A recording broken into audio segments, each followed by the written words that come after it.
Bago tayo mag-umpisa mga chong, pakilike muna na itong video dahil malaking tulong na iyan sa ating munting channel. Well, ito nga interim import ng Barangay Ginebra San Miguel, walang iba kundi si Tony Bishop ay excited na nga maglaro para sa Gene King sa Commissioner's Cup, at maliban sa pagiging excited ay may pangako din ito sa Barangay Ginebra. Well, ayon pa mismo kay Tony Bishop, pinapakako niya na ibibigay niya ang kanyang best of the best para sa Gene Kings, at syempre siya ay isang versatile at unselfish player, kaya malaki ang may tutulong niya sa kampanya ng Ginebra next season.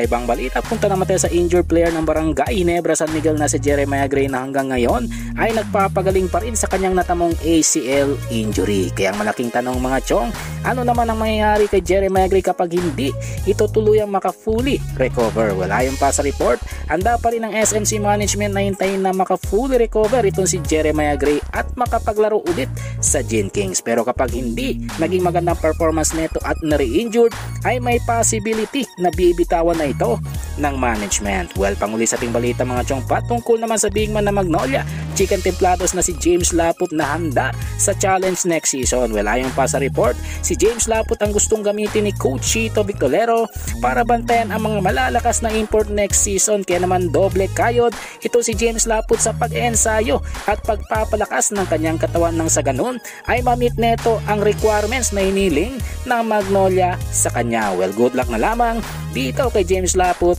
next season. Well mga chong, hanggang dito na lang ang ating balitang PBA, at syempre huwag kalimutan mag-subscribe at i-like itong video bilang pagsuporta. So this is Channel B once again.